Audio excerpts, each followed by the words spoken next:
Welcome back to another episode of the Isn't That Rich podcast. I'm one of your hosts, Ashley McVicker. And I'm your host, Jill Franks. And today we are talking about tax returns and what you should do with this little boost of income, I put air quotes around it, when you get it in your bank account. So this episode will be coming out just after tax season. And so I think this is a super opportune time to talk about what people should do with that extra money.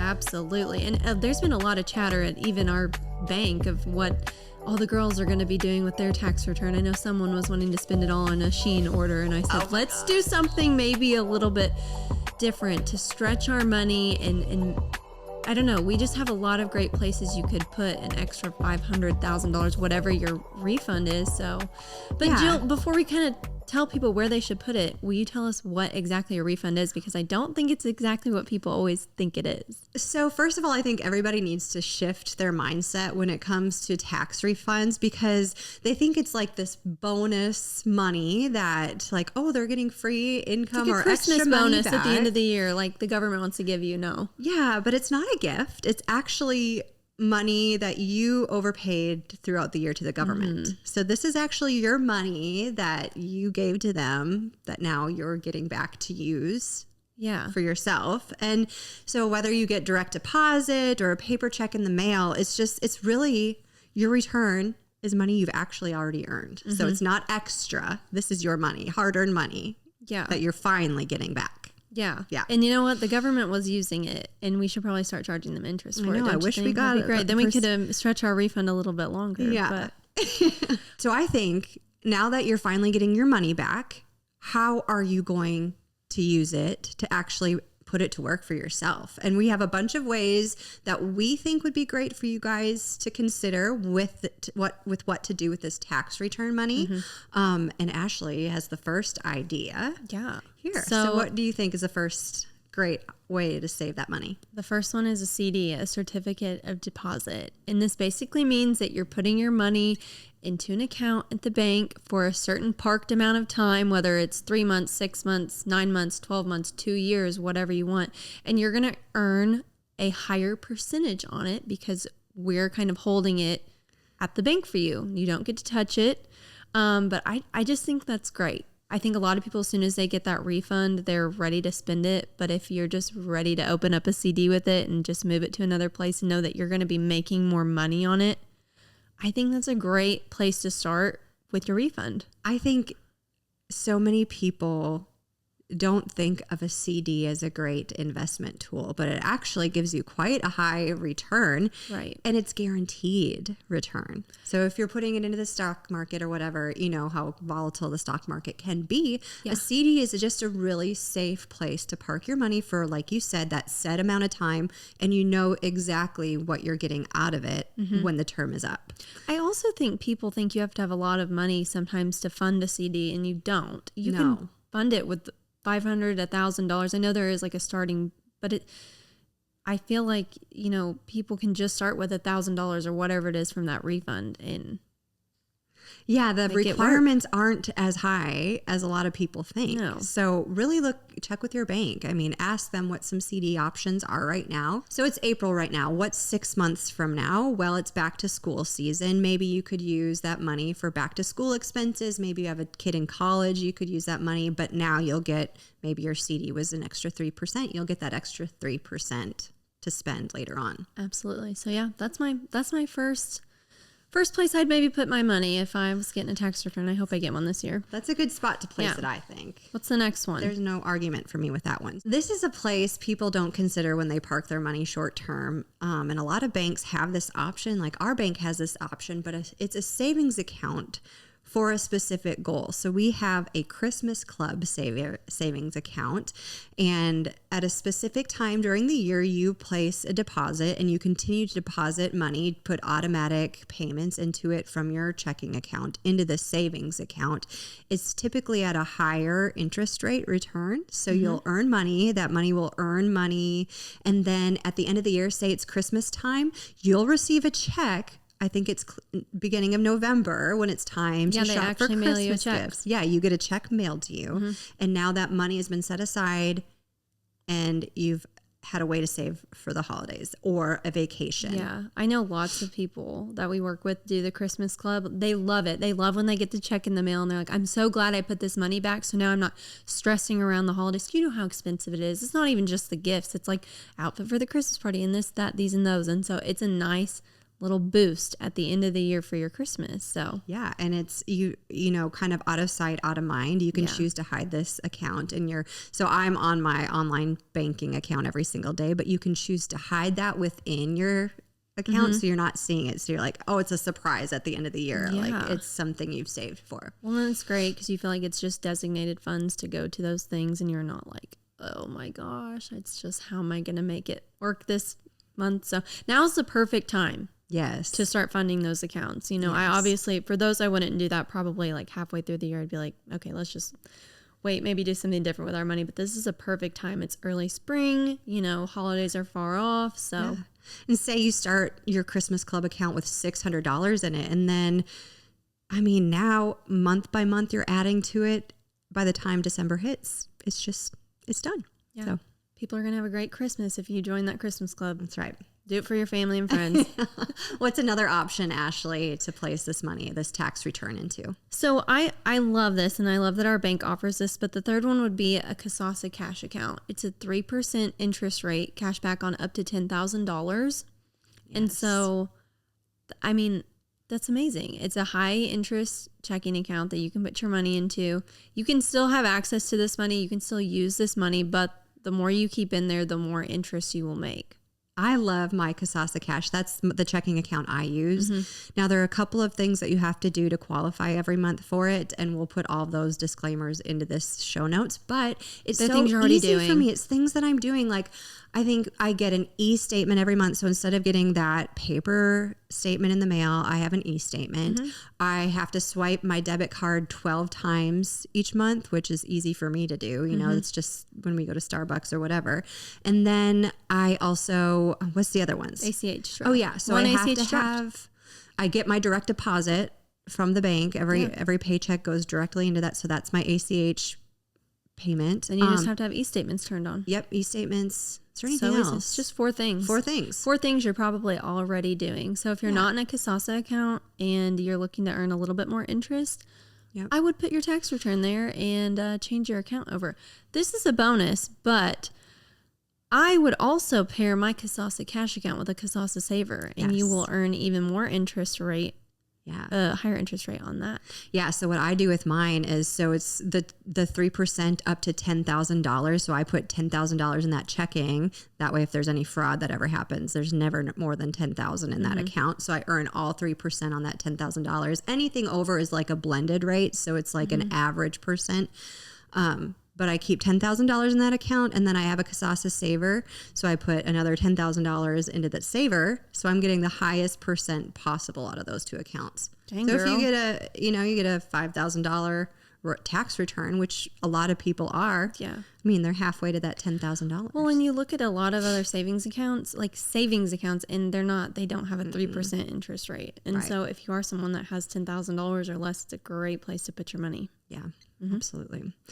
The next option that I really like after the Kasasa Saver or Kasasa Cash account is what happens every spring, summer, and fall. Real estate taxes come due. And we had an entire episode about real estate taxes, but everybody always acts like it's a surprise when real estate taxes come due. And it's like, you're going to have to pay you know, you're going to have to pay it every year. And we're always like, oh my gosh, taxes are terrible this year. Well, if you come into a bonus amount of money, whether it's your bonus Christmas, you know, from your employer or it's a tax refund, it's a great time to set money aside for your real estate taxes. So I like to have a specific savings account set up for my real estate taxes. And that's where, if I ever get money back, that's where it would go.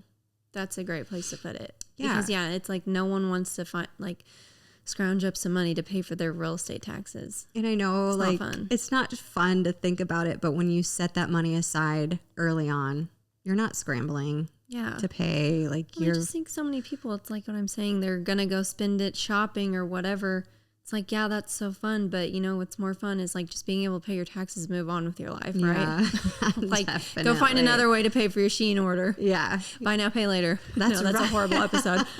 But at least good. get bonus points on your credit card, right? No, I'm just kidding. We've got some extra ideas here besides these 4 accounts, because I think those are pretty recognizable, some pretty obvious goals to save for. But what are some other places that we could place our tax return money? Well, we talk a lot about what to do with your finance. Like if you're just starting and you're trying to like structure things in a really great way, the first thing we always tell people to do is to get an emergency fund. That account is for obviously emergencies, like your tire blows out, like something bad happens and you have this money that you can dip into and then refill later. So if you haven't funded an emergency account, I think you should do this with your tax return.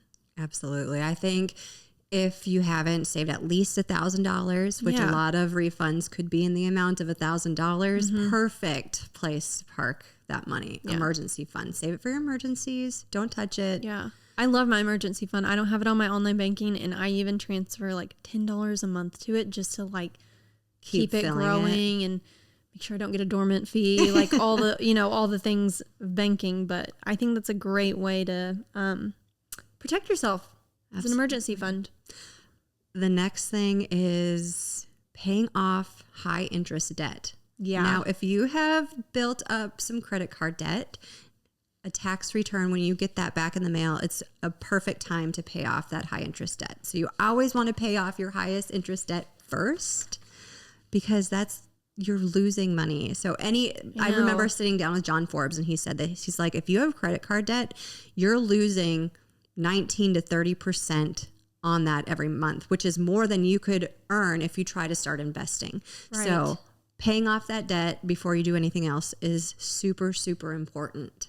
Oh my gosh, I know. I think about that. Like, I'm not going to repeat what you said, but that's a lot of people think like that. They're like, well, I can just like keep this debt on my credit card because I'm investing over here.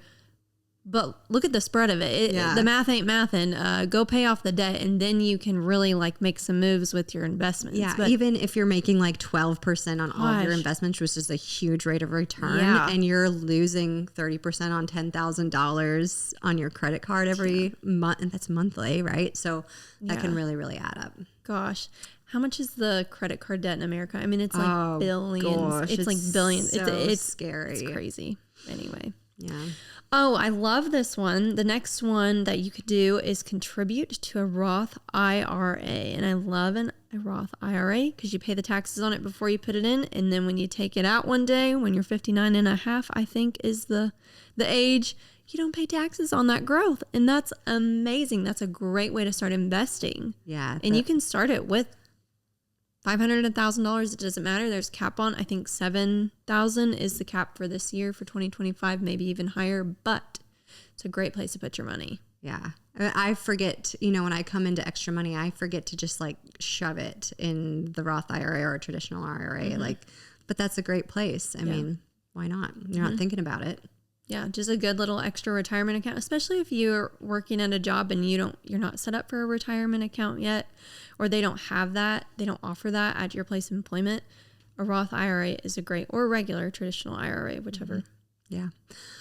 Another great idea, if you have kids or are planning on having kids, you could set up a 529 college savings plan with your tax returns. So you want to start saving for your child's college. It's the perfect time to start. It's money you didn't expect to have or plan on using. This is a great place to put it.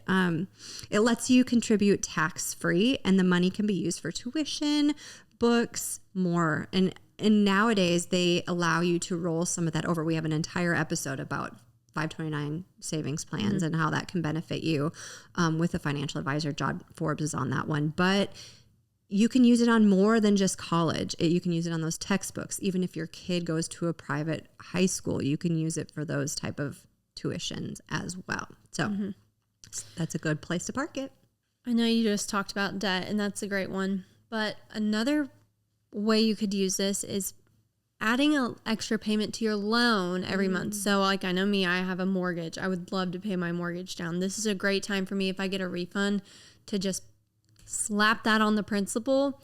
And I don't know the exact math right now, but I know if you make at least one extra payment a year onto your principal, it can significantly reduce the life of the loan. So that's a great place to put your tax return every year. I love that one. I think that's a lot of people don't remember to do that, or why would I pay the bank more? But if you're paying it to principal, like you mentioned, the total it's not going to any of the interest of the you're paying it's the going loan to the bottom line, your actual amount. I'm thinking that's the one I might do. Is that going to be your?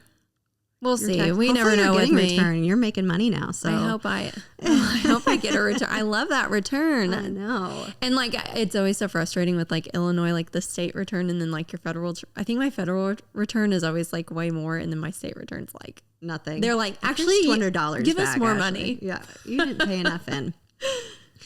The final option that we thought of today, where we would place our money should we get a tax return, would just be investing in yourself. So is there a course that you've been wanting to take? Maybe you wanted to take a class about podcasting, or maybe you wanted to take a class about being a general contractor. Now is the time to buy that course and start investing in your future. Yeah, because you never know how that course or whatever it is could change you to help you make more money. Yeah. And then one day the government is taking money from you because you definitely aren't getting a tax return because you're so rich. No, I'm just kidding. Yeah. This is good. I think this is very timely. I think lots of people just kind of aren't strategic when it comes to this refund, and it's a nice little boost. And so, make it work. Yeah. Make your money with it that go to work for you, have more at the end of the day than what, so you haven't been able to touch this money for the entire year. Now it's the time to make it work. So the investment you could have made last year, now you can make it. Yeah. So when you're seeing I don't know how many signs that I drive by every day that just entice you to spend your tax returns. Like I see one next door at, what are you talking about? Don't you see, spend your tax credit here, or your tax return, spend it here on this new car. Oh yeah. There's advertisements everywhere. So I encourage you, instead of doing that, instead of blowing this tax return, invest in yourself, invest in your future. Absolutely. Gosh, you're always seeing these signs that I don't see. I need to open my eyes a little bit more. I'm seeing it right next to us. Wow. Every time I go by I see it every time. Yeah. Well, you guys know what to do now with your tax return, and I'm praying and hoping you get one. Yeah. So thanks for listening, and we'll see you next week. So Jill, where do we go from here? Be sure to check out our show notes for this episode, and also be sure to follow us on social media and subscribe to our newsletter. And we'll see you next week. See you next week.